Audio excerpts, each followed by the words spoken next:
Trojverší o věčnosti.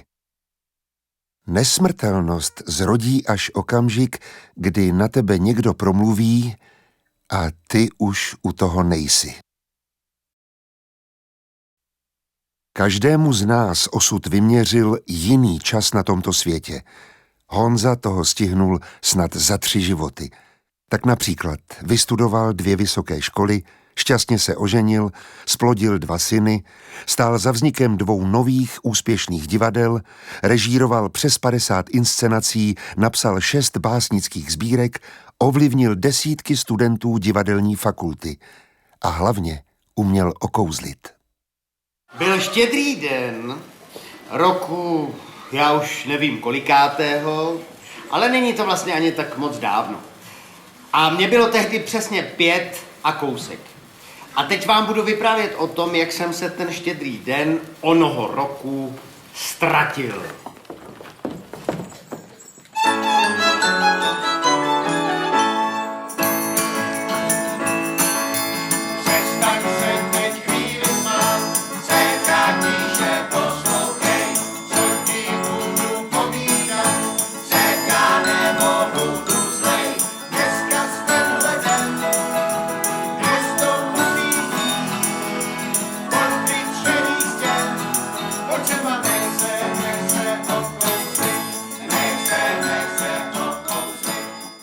Kapitola 1. Kluk s velkýma ušima.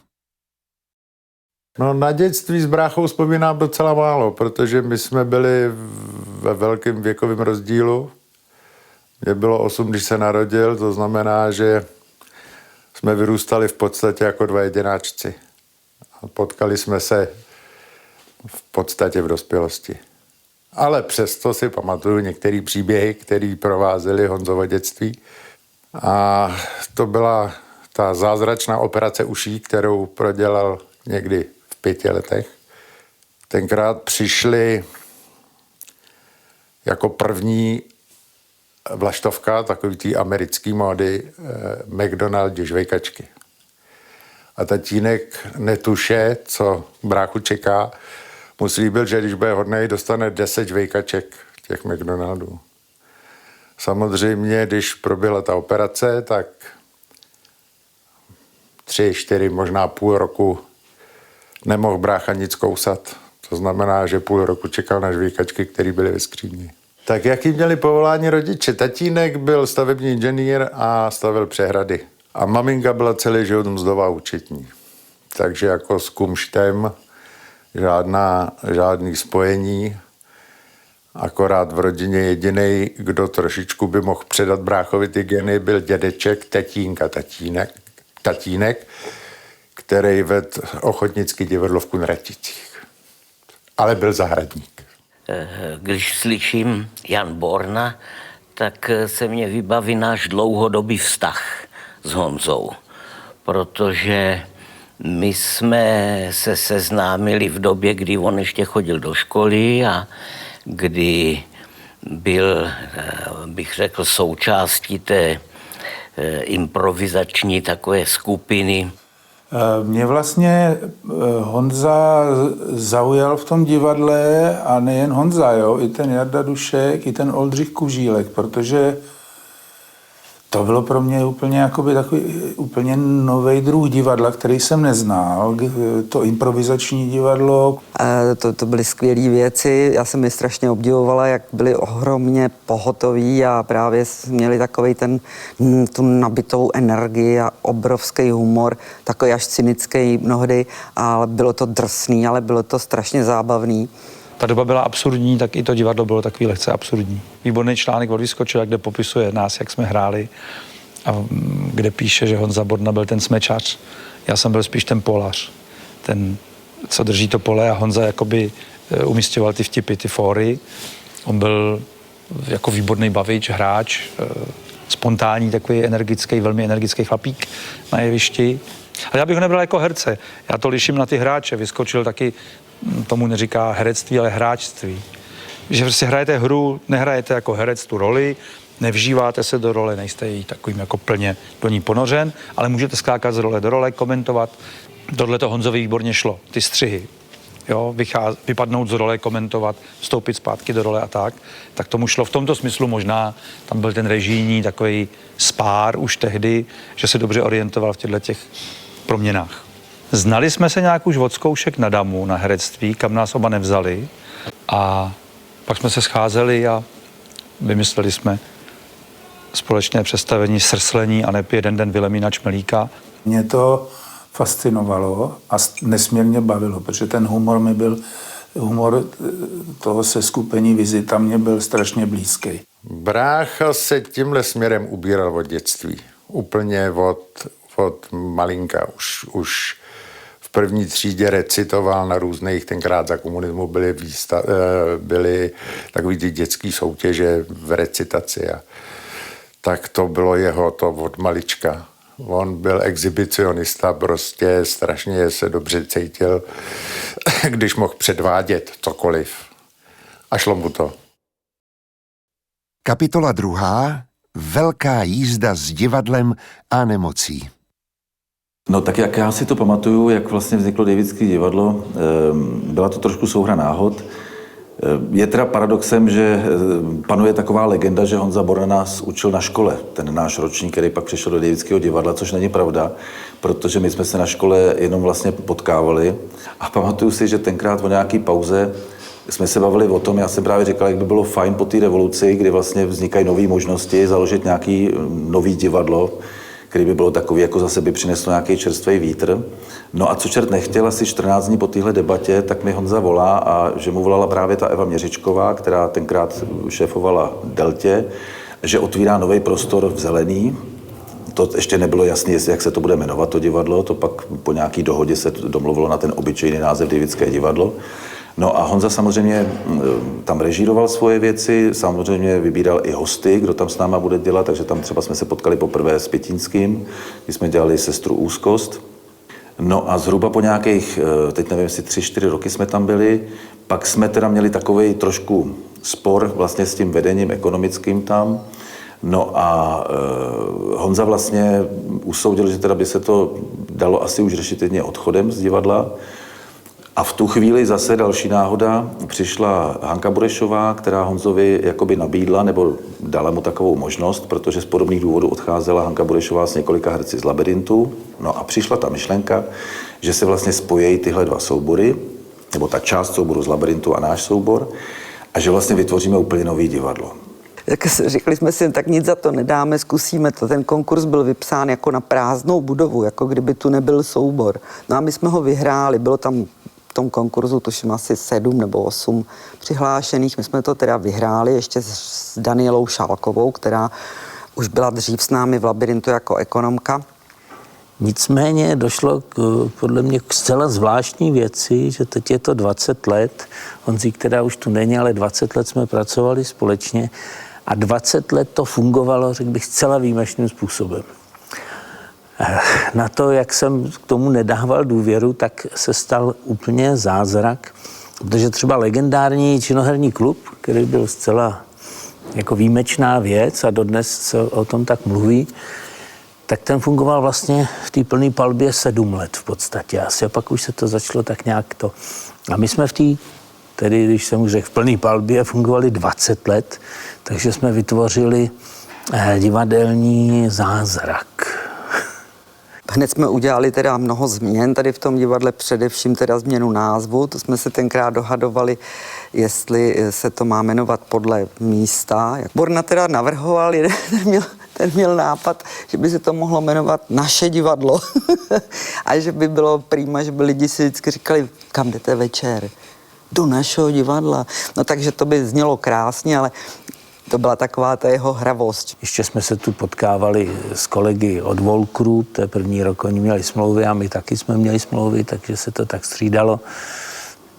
Oni nám to trošku vyčítali, že jsme jim to divadlo sebrali, ale prostě byl na to otevřený konkurs a dneska už třeba by nám to nevyčítali, už šel život dál.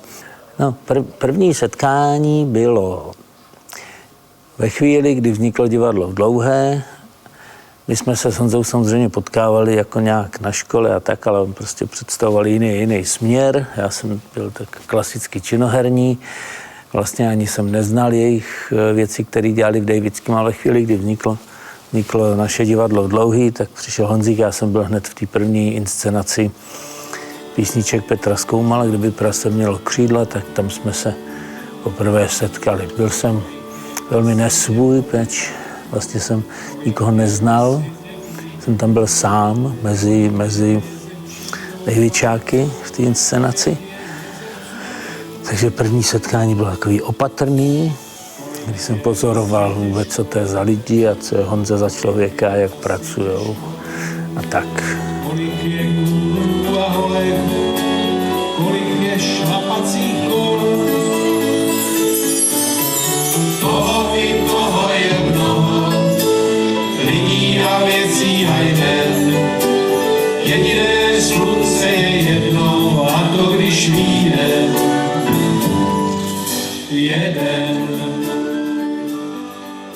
No, jako režisér on byl trošku jiný typ, přeci jenom samozřejmě každý jsme jiný a on měl takovou zálibu, on vlastně nepotřeboval dramaturga, jo? To byla první věc. On byl vlastně strašně vzdělaný, on měl 2 vysoké školy, on prostě byl sečtělej nesmírně, on sám psal básně, že jo, úžasný, čili on si byl vlastně sám dramaturgem, on si sám jako vyhledával, on potřeboval vlastně spíš schválení, podporu, jo, tak jsme se o tom samozřejmě titulu vždycky radili společně, jo. No a pak byl jeho hlavním takovým dramaturgickým vlastně poradcem výtvarník, s kterým to jako vymýšlel celou tu inscenaci, že prostě on si udělal nějakou úpravu třeba vlastní, to vždycky, ale většinou mu pomáhal ten výtvarník anebo hudebník, který to s ním dělal.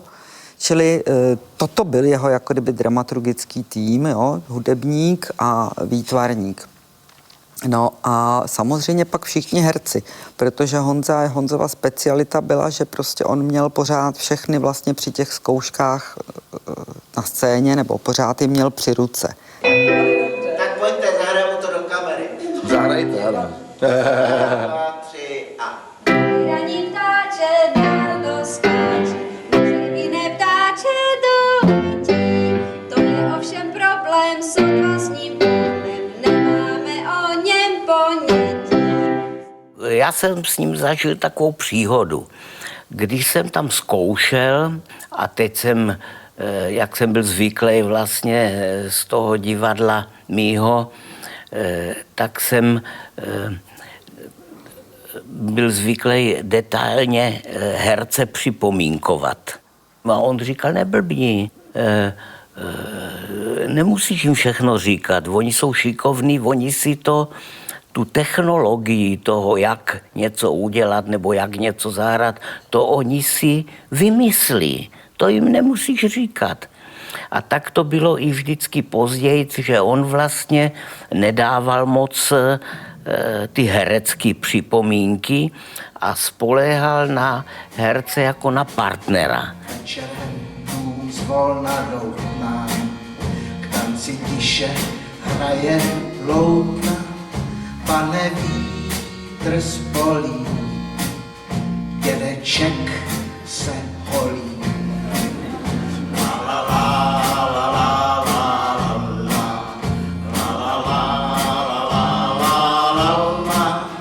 Pane vítr spolí, dědeček se holí. Já jsem hrál v tom Praseti na začátku, pak jsme se dlouho nepotkali, protože já jsem se sám začal věnovat svý jako režijní tvorbě v jiných divadlech a pak jsme se sešli až po 10 letech, asi u Hitlerů v kuchyni, si myslím. No a pak vznikla situace, kdy Honzík potřeboval pomoc, potřeboval k ruce toho druhýho, nejdřív pomocníka, posléze už víceméně režiséra. Takže on se stal mým takovým dramaturgem, supervizorem i učitelem. Tu druhou polovinu jsme strávili hodně spolu a hodně jsme se zblížili. Myslím, že jsme udělali pár opravdu hezkých věcí, které možná byly právě hezký, protože my jsme byli různí a vylezli jsme z různých tedy doupat. Ale tím třením, který by člověk asi nepodstupoval, protože režírovat ve dvou je utrpení. Je to jako, myslím si, vlastně blbost, nesmysl a normálně by to člověk asi moc nedělal, nebo vždycky jsou režijní dvojice, že jo, ale myslím si, že tam prostě musí být ty karty rozdaný, že jeden je prostě vzadu a druhý je vepředějc, jeden je třeba víc dramaturg a druhý je víc realizátor, nebo někdy se to stane, ale myslím si, že to je výjimečný. A my jsme to teda realizovali, protože to tak život nalajnoval. Honza čím dál tím víc si přál, aby inscenace, i když byla třeba dramatická, obsahovala velký podíl optimismu. Čím víc se jako blížil k tomu konci a těch sil mu ubývalo, tím byl takovej trochu rozsvícenější z jedné strany. Počáteční. Za jinými přicházejí můzy, za mnou přišel doktor. Měl sešlapané dřeváky a čelo se mu lesklo. Neumíme, ale budeme na to s vámi. Až tehdy jsem pochopil, co je to nebýt sám, a počaly se mi rojit obrazy. Metafory přicházely s každým dnem, někdy v bílých pláštích, v županech, pyžamech nebo nahé. Doba, kdy jsem se dozvěděl, že Honza má diagnostikovanou roztroušenou sklerózu, tak ta doba, to já nedovedu vlastně úplně přesně určit, kdy to bylo. Vzpomínám si, my jsme byli tuším u Zdenka Troupa a tam někdy to bylo, nevím přesně v kterém roce, a on chodil na ryby a říkal, že už mu to nějak nedělá dobře. No ale mysleli jsme tehdy, že to bude něco, co pomine, protože jsme si nedovedli představit ten rozsah té choroby a zároveň teda musím říct, že jsem byl rád, že to trvalo poměrně dlouho. To, o čem jsme mluvili a o čem mluvil i Honza Borna, že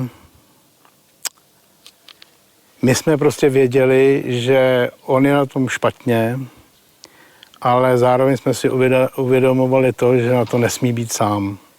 Všichni, vlastně celý ten soubor jsme to všichni jako brali jako jeho takový handicap, ale s kterým je nutný počítat, protože jinak vlastně on to nedával nikdy najevo.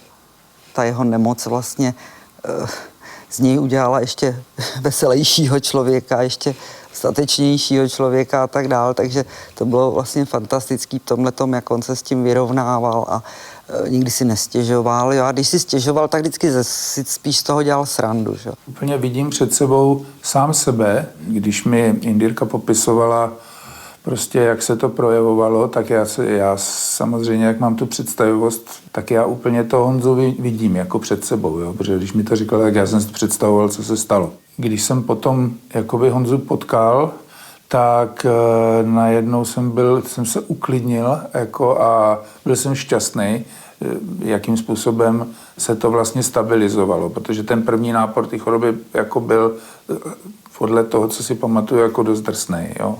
Ale vlastně si myslím, že paradoxně díky té nemoci částečně a díky tomu, že teda samozřejmě ta práce, že tu práci dělal znova, tak jsme asi měli docela dost času. Myslím, že jako až nevídaně dost času, jo.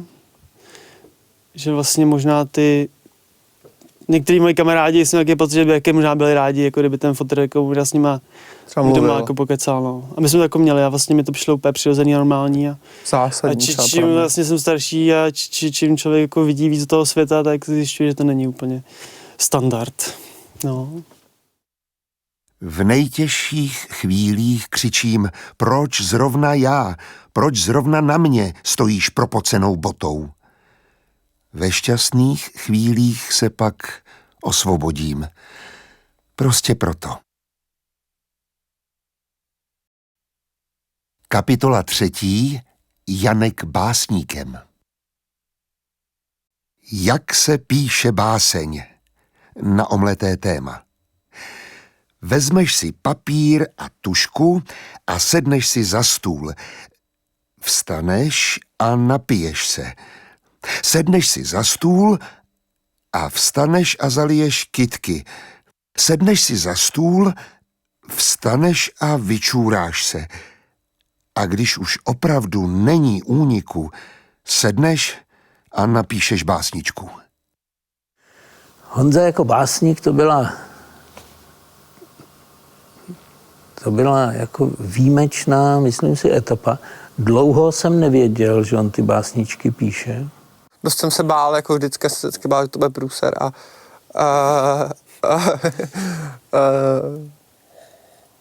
překvapilo mě, ta první zvěka se hrozně překvapila. To bylo prostě fakt dobrý. To doba, kdy jsem básničky hodně čet, tak to mě překvapilo, že to je dobrý. A to bylo asi taky jako první velké překvapení.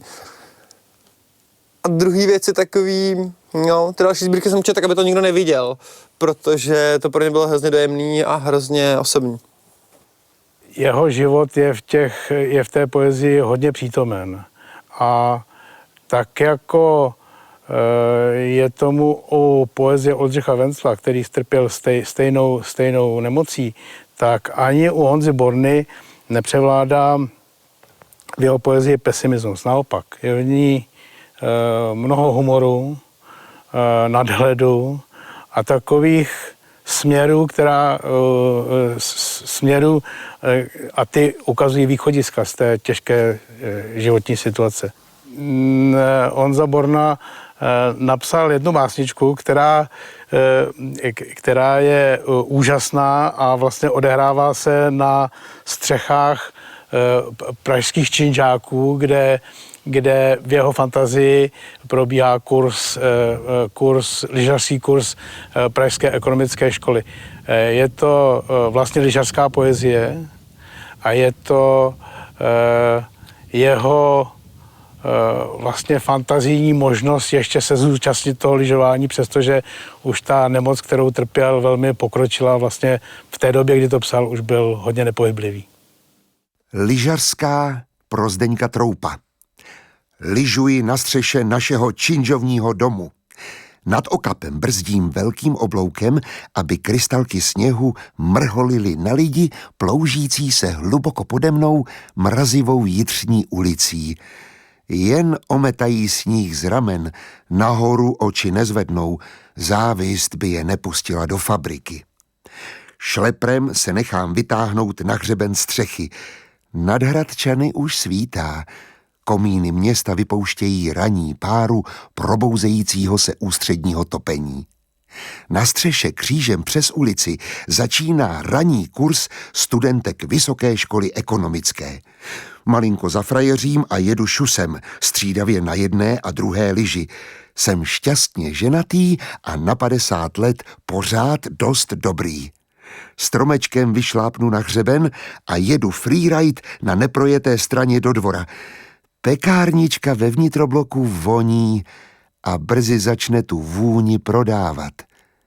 Jen aby vydržel sníh, jen aby nepovolili krovy, jen aby ustupovala co nejpomaleji ta odlivová vlna ranního polospánku. Impuls k ilustracím Honzovým básničkám samozřejmě vyšel od Honzy, to já bych vlastně asi sám mu to nenavrhl a já samozřejmě jsem mu nedovedl odmítnout. Vždycky na poslední chvíli ty kresbičky dodal. Sbírku opět ilustroval Jaroslav Milchaj, který tady taky někde je. Járo, zavolej, zamávej, za rohem. Ano. Protože on za ty léta, co se známe, tak už mě umí perfektně namalovat hlavu, takže až uvidíte ty obrázky, tak v podstatě jsme se s 3 sbírkami dopracovali k takovému profilu mojí hlavy, tak jsem se rozhodl, že budu psát dál. Mám takové 6., 7. sbírky, že se propracujeme k takovým významnějším pasážím. Jaroslavu Milfajtovi. Mám kamarády, jejich tváře bych uměl vyčůrat do sněhu. Pořád piju. Nesněží a nesněží. Stojím sám uprostřed rozkvetlé louky s počůranou nohavicí. A kdo by se taky kamarádil s pochcaným? Já jsem vykládal Honzovi kdysi takovou historku, že jsem měl prostě kamaráda, kterého jsem jako kreslil jsem jeho karikaturu 1,000,000krát snad. A kreslil jsem ji tak, že se mi podařilo najít tak dokonalá zkratka, že jsem ji byl potom schopný jako vyčurat do sněhu, jo. A samozřejmě jsem to musel jakoby Honzovi předvést, že jo. No ale tak se mi to podařilo, přesvědčil jsem ho a asi to byl velmi silný zážitek, takže proto mi tu básničku věnoval. Po zadku sjíždím z hor, podřená prdel brání stezku. Chtěl bych umřít jako mol při letu a za potlesu.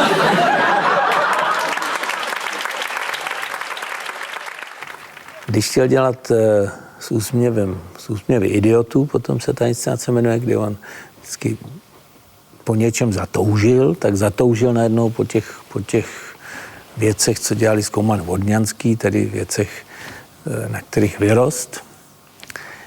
Tak jsme říkali, no ale to přece nemůžeme vzít tak, jak to je, to bychom udělali úplnou kopii, tak vezmeme ty písničky a co k tomu dáme. A nemohli jsme na nic jako přijít, že to bude teda kabaret literární, nějaký texty k tomu dát.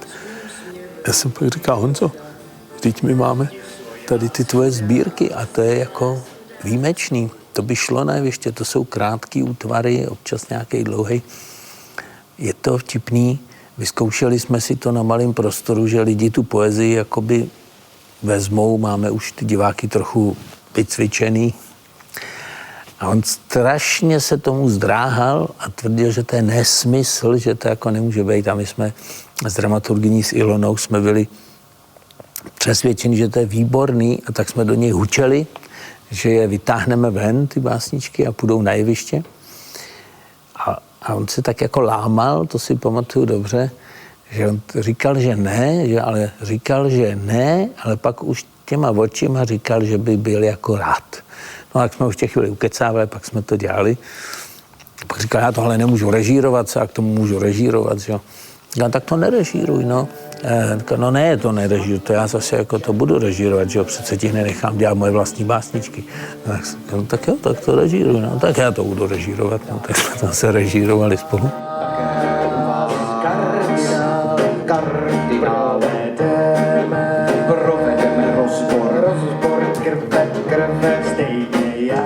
Dneska málo kdo si kupuje sbírky a čte poezii. No ale ve chvíli, kdy se ty básničky dostaly na jeviště, tak my jsme současně ty sbírky tady začali prodávat a mnoho lidí, opravdu mnoho, si je koupilo, hlavně před Vánoce, říká, to já musím poslat někomu a to si rozdám to jako dárky. A Honza pak chodil a hrozně se pyšnil, říká, já jsem možná jediný český současný básník, který měl 2 dotisky jedné sbírky. Chovatel. Přežírám kočku, ať si jí kolik chce. Když mi vyskočí na prsa, dusím se a volám o pomoc. Žena ji ze mne sundá a já jí jdu naplnit misku. Ona je se mnou tak šťastná. Pomohla mi a má co jíst. Já myslím, že to je úplně o tom, jak jsme si pořídili první kočku. Jo, to asi jo, no. Babička měla koťata. Janku, pojď se podívat na kočičky. Já až tam pojedu, jak si nějakou odvezeme. Já tam nejedu. No tak jsme dlouho jako válčili, pak jsme se jeli podívat na kočičky a táto takhle spala v týdlani ta jedna a pak už to byla naše první manča. Že vlastně mu to možná nějak pomohlo, že jak to motivovalo možná jako k té poezii, najít nějaký témata, jo, který jako doby čekal, že může být jako tématem kočka, jo, vlastně, poezie. Jako chápu třeba obrazu nějak, jako tak OK, ale jako poezie. A on to dokázal vlastně, no, protože s ním měl opravdu nějaký niternej, asi důležitý vztah, no. Já si myslím, že to ještě dost o Skácelovi teda, jo, básničky. No, Skácela jsme milovali a Skácel je prostě genius. Já to víc o kočkách, pokud jsem Skácelovi. Ale Skácel mohl chodit, takže chodil po lese a má to jinak, že jo. A on to takhle neměl, ale zároveň myslím, že nejblíž čemu jako jeho básničky jsou, tak jsou Skácelovi. A i když teda to je silný tvrzení, jo. Skácel je přece fakt dost hvězda, ale... A v té malbě jako spíš Picasso, no. Ahoj. Nashledanou, tak já zase něco napíšu.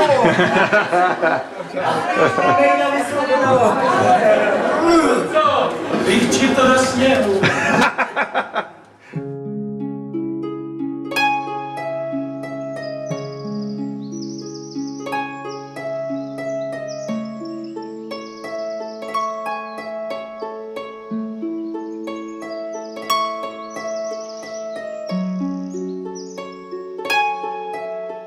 Tak já jsem byl, a děkuji za to Pánu Bohu, že se to tak stalo, mohl jsem být 27 let správcem kláštera Zlatá Koruna. A to je místo, kde se také nacházíme. A protože jsme se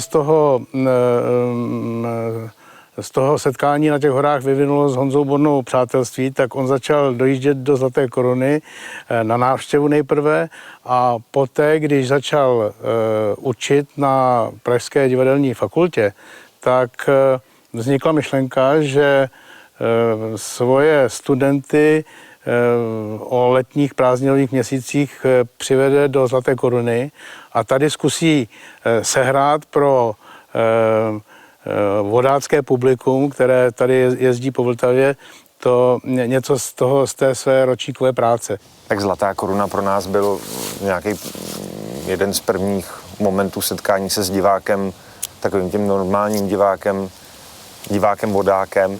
Dělali jsme tam každý rok divadelní produkci. Tam to fungovalo tak, že se bydlelo v klášteře, každý večer se chodilo zvát do kempu vodáky, kteří zrovna připluli ten večer po Vltavě. Ta možnost strávit vlastně čas na Zlatý Koruně u troupů bylo něco jedinečného.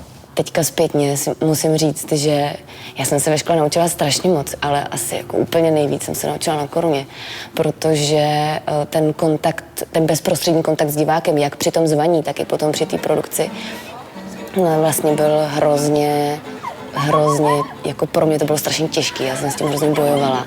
Prostě, že hrajete pro 300 lidí a z toho se třeba 20 zvedne, jde si dát pivo, pak tam něco na vás řve, pak najednou prostě se s vámi ocitne na jevišti, chvíli tam s váma zpívají, pak jde zase pryč.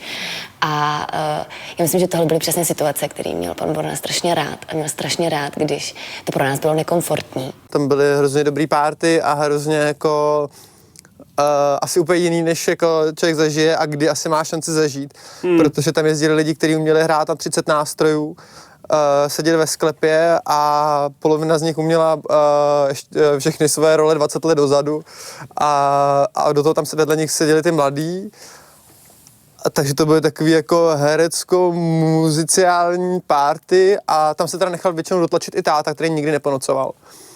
Pil vodu, my už jsme byli zlískaný vždycky pod obráz. Počkej, on nikdy neponocoval jako mimo Zlatou Korunu. Na Zlaté Koruně jako vždycky ponocoval, jako by tam se mu to... Tam jsem to vždycky zlepšil, ten stav, jako. To ono. Zázračně vždycky. A táta měl vždycky svůj čas, to bylo obklopený tisíce lidma, převážně teda ženama, všechny, který jsme se s bráchou snažili někdy zbalit, tak všechny byly vždycky kolem táty. A ten většinou něco vyprávěl, takže ten měl vždycky svůj fanklub a jsou tam prostě hrozně jako takovýhle jako dlouhý jako hudební noci a tak, super. Třeba výborně zážitek ze Zlatý koruny. Honza měl elektrický vozejk invalidní, kterým jezdil a v hospodě, v té jedné z hospod, den přede mnou nechtěl tam jít. Já říkám, proč tam nechceš jít, tam dobře vaří. Říká, nepojem do té druhé, já jsem včera vymlátil hospodu. Já jsem říkal, no to mi teda vysvětli, jak si vymlátil hospodu. Říkal, já jsem si jakhle se do toho krohu na jídlo a nějak jsem zavadil ten ovladač a zapomněl jsem si ten vozejk vypnout. Takže já jsem prostě vyrazil vpřed a projel jsem tou hospodou a ten vozík má jako šílenou sílu, to nikdo neudrží, že? Takže Honza jel a rozrážel ty stoly, lidi skákali pryč od těch stolů, takže to jsem fakt jako zažil poprvé takhle doslova, že někdo vybílil teda hospodu, Honza ji rozmetal. A když mi to říkal, tak se u toho smál, až se málem jako udusil. Paraplegická. Proklínám svůj invalidní vozík. Ostatní mají vždycky lepší, lehčí a rychlejší než já. Alespoň z kopce se snažím předjíždět. Krouhám zatáčky a řvu pozor! Sedíme na vozíkách pod kopcem, překřikujeme se o prvenství a čekáme, kdo nás vytlačí nahoru. Nikomu se nechce. I Pámbíček se s námi zadýchává. V té Koruně, tak tam byla jako velká sranda a já jsem zároveň dost užíval, když jsme jezdili do těch antikvariátů a to bylo hrozně na knížky, celý život. A já jsem v té době taky studoval, takže jsem měl k tomu blíž a jsem tam načtený v hlavě a to. Takže jsem chodil po těch antikvariátech a to bylo úplně šílený, že? Protože antikvariáty jsou opravdu hodně bariérový. Jo? Tam jsme museli kolikrát rozložit ten vozejk, někam ho vmáčknout, jako donést ho v náruč, někam vmáčknout někam mezi knížky, pak složit stolek, někam jako narychtovat. A bylo to hrozně hezký jako v tom, že jsme měli čas na to, ty knížky je tak jako probírat, jako pohmatat je, pokecat o nich, tyjo. Byl to hrozně jako pěkný jako čas v těch antikvariátech. Pro mě je to důležitá věc vlastně, jsem si uvědomil. Pak už, když jsme tam nedostali vůbec do těch antikvariátů, tak seděl vždycky předem a vždycky se ptal, tak co mají? Takže já jsem stále vevnitř, řval jsem na něho ven. To bylo strašně trapný. To bylo hrozně trapný, bylo hrozný. Zvlášť v pubertě to bylo enormně trapný. A on ještě jako něco nějakého autora, já to vůbec neříkej, to vůbec, to další dál, takhle, že jo. To je hrozný, strašně. Někdy na konci 90. let byla taková příležitost, že na nádvoří kláštera se prodávaly knihy a Honza Borna se ujal toho prodeje, protože už vlastně měl potíže s pohybem, takže u toho mohl sedět. A Zdeněk Troup mu tehdy přivez knížky a jak chodil teď na tom nádvoří a ty vodáci, tak on jim prostě kontinuálně prodával knížky. To fakt fungovalo.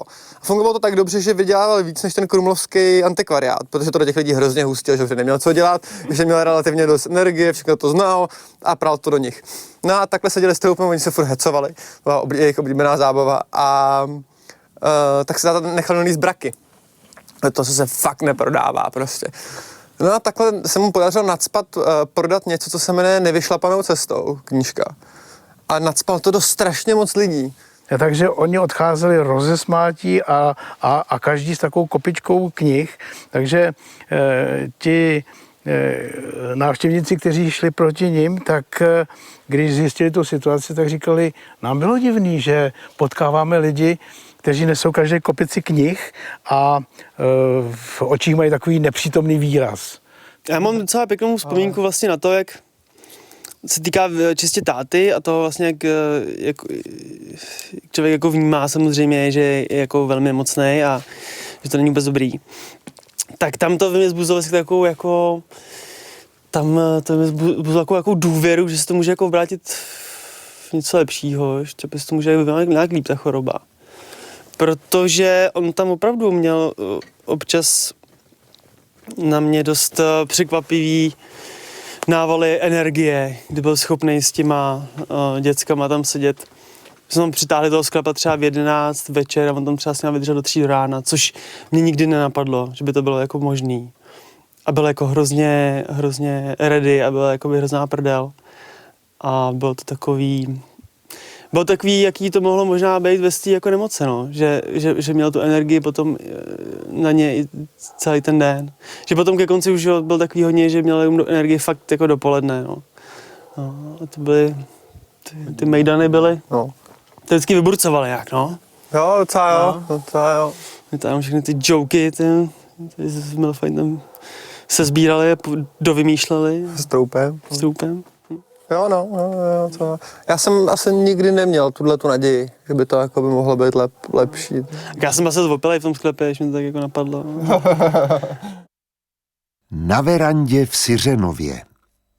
Nalevo borovice, napravo smrk a uprostřed opadávám já. Stojím po kolena sám v sobě a pořád se neznám o nic víc. Jediné, co vím, je, že Holanovi by se tato básnička nelíbila, ale Holan za mě moč neudrží.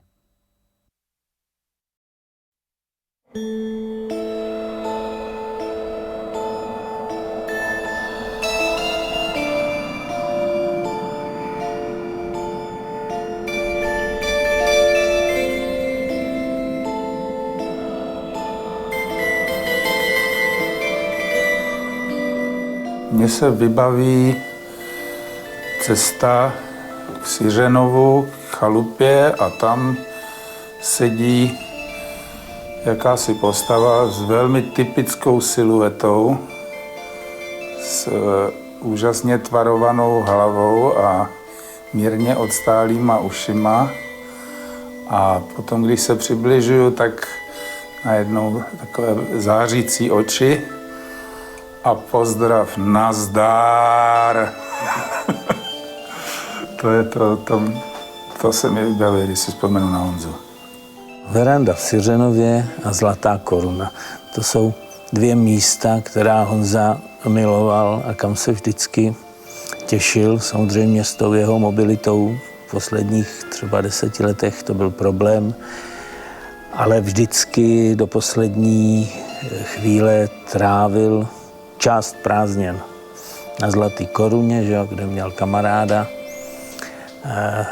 Zdeňka Troupa, a pak měl chalupu v Syřenově a já jsem měl chalupu u Jičína nedaleko v jiné vesnici a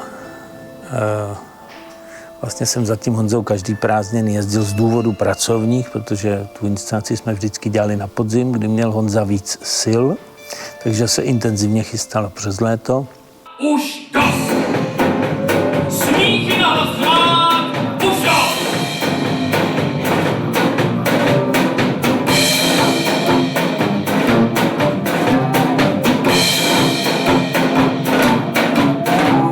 Člověk to krásně a hrdě zní. Hovory na útěku byly naší poslední inscenací, kdy Honza on často mluvil o tom, že by chtěl dělat jako politický divadlo, i politický kabaret, ale shodovali jsme se na tom, že to musí být jako kvalitně napsaný, chytře. A takového autora jsme neměli. A bylo to v době, kdy kulminovala ta uprchlická krize a ta společnost se k tomu tak vymezovala, že jo. A Honza absolvoval tímhle samým titulem na damu, měl to nějak v hlavě, tenkrát ho dělal z jiných důvodů, že jo, tak to se utíkalo ven z jiných důvodů, ale utíkalo se a Honza mi říkal, ne, to je výborná věc. Ten nejaktuálnější text, který k týmu problému mám a já bych strašně toužil to udělat. A já jsem si myslel, že to asi bude poslední, protože mi to tak připadalo, že se ten kruh uzavírá, jako že člověk uvádí tu samou hru, s kterou úplně začal na damu. A jenomže to jsem si říkal mnohokrát, on už třeba vypadal, jako že už to dál nepůjde a že už další inscenace nebude a vždycky byla. Takže tentokrát už nebyla, ale dokončili jsme ji, máme takové fotky, jsme si vždycky dělali na konci celé ta parta, co na tom byla, i kulisáci, osvětlovači, v prostředku sedí Honza, že jo, na vozíčku. A byl šťastný na té fotce, je to jako jasný, byl šťastný, že jsme to dotáhli. Splnil se mu sen, no. A zase mě přesvědčil, že ten text je dobrý prostě. A měl pravdu. Jako myslím si, že to bylo takový sluníčko, no. Ono se to potom ukazovalo i na těch inscenacích, který dělal. Nikdy nechtěl, aby jsme to udělali tak, že diváci jdou domů nějak zdecimovaný, nebo jo, ať si něco zažijou, ať si třeba i prožijou něco silného, ale ať ten zážitek je pozitivní. To byla jedna z věcí, proč lidi na jeho kousky tak rádi chodili. Jeho Aškenázy, že jo, to je evergreen. No, prostě jak jsem se ztratil, prostě tady je od roku 98. Prase, kdyby prase mělo křídla, kterým jsme začínali, teda byla první jako vlastně režie a Honzy tady, tak to se hrálo asi přes 400krát, já nevím, strašnou dobu. A vyrostlo na tom spousta dětí, který pak začali zase chodit jako dospělí už sem. Takže já myslím, že Honza bude dost dlouho ještě živ. Myslím, že malý Pavlík, dokud bude moct, tak bude dělat kotrmelce a stojky a zpívat jako neckář. A ačkoliv mu bude už za chvíli, bude mít dědečkovský věk pomalu. Takže prostě my si tohleto budeme šetřit a chránit, dokud to půjde, protože je to takovej, možná už je to divadelně třeba pase, jo, už jsou jiný trendy, ale jako to srdce to pořád má a pořád to umí předat tu velkou energii, kterou Honza v sobě měl a tu laskavost, něhu, poezii, jako hravost, tyhle věci, no. Takže v tomto ohledu jsme rádi, že tady pořád s náma je. Tady například za mnou stojí Shakespeare ve 120 minutách, že? Tak tady za mnou stojí kus Honzy. Inscenace. Ale to bylo super, já vlastně bych neměnil a jsem šťastný za ten jeho přístup a nejsem schopný říct, jestli byl takovej nebo makovej, ale byl osobitý a vycházel z každého toho studenta, z jeho osobnosti a snažil se ho podpořit, jak to šlo, dle mýho. Kdybych byl na jeho místě, tak já bych to možná už dávno vzdal. Ale od něho jsem se naučil, že se to vzdávat nesmí a že člověk musí být důsledný, nebo musí se snažit být důsledný a musí se snažit být pracovitý, i když je 1000 vnějších jaksi bariér. Od jeho odchodu mám pocit prostě, že už mi nikdo nebude takhle rozumět. Bude. Já mám děkovačku. To by mi nikdo netleskal. Co ty víš, to bude první? Tak do první umře koupí flašku. No prostě, já ležím. Je píseň Včelka Mája, já zajíždím, zatahuje se pomalu opona, z reproduktorů potlesk a já výjíždím. Děkovačka! Jo, ale jo,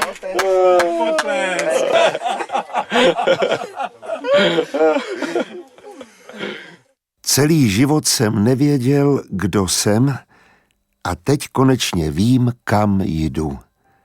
Hraje hudba, spouštějí mne pod zem, stávám se členem undergroundu. Bylo to dávno, již ani nevzpomínám, snad před 1000 lety včera, snad Kristus podoben letním mlhovinám, přijížděl hříchy počítat.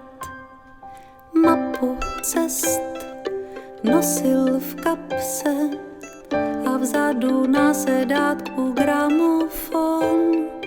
Nikdo již nechtěl sloužit kráse, duše tak čisté, jak měl on. Tam na rozcestí, kde se dvojí cesty, ležel s bicyklem podél vrat. Gramofon hrál, nabádal k útrpnosti, s kterou jej poslal Pán Bůh cestovat. Tak utrmácen Ježíš byl, že kolo koupil a navinul hlas na desky. Nikdo již nechtěl ani krůp jej, ni nevěstky. Bylo to smutné, již ani nevzpomínám.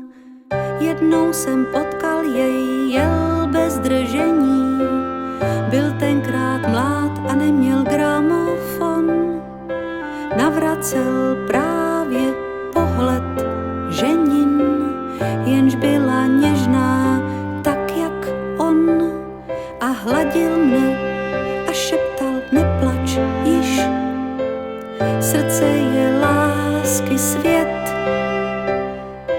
U každé výzky beze mne visí Ježíš, sám sebe musíš někde zapomnět. A roztrhl košili a ve skleněné hrudi viděl jsem blažené, jimž chirurgové rány sešily. Jen jeho vrásky byly stažené. Bylo to dávno, již ani nevzpomínám. Pak na rám posadil mne, zdá se mi, a jeli jsme kolem křížů božích. Zděšeni strhanými tvářemi, Kristus jim řekl, buď pochválen Pán Ježíš. A sňal mne z rámu, jak jeho kdysi z kříže. Na ústa políbil, jak slunce, jak sníh. Zeptal jsem se do očí vhřížen, zda měl rád Magdalénu a její smích. Ruka rozhrnula roucho a v srdci ze skla plavala Máří Magdaléna v akváriu. Jen slza se jí leskla, když pohleděla na Jana i na Mariu. A Kristus ujížděl dál bez držení, dál čistit duše si dolem. Hleděl jsem za ním láskou roztoužený, zamizejícím pedálem. Bylo to dávno, již ani nevzpomínám, snad před 1000 lety včera, snad Kristus podoben letním mlhovinám, přijížděl hříchy počítat.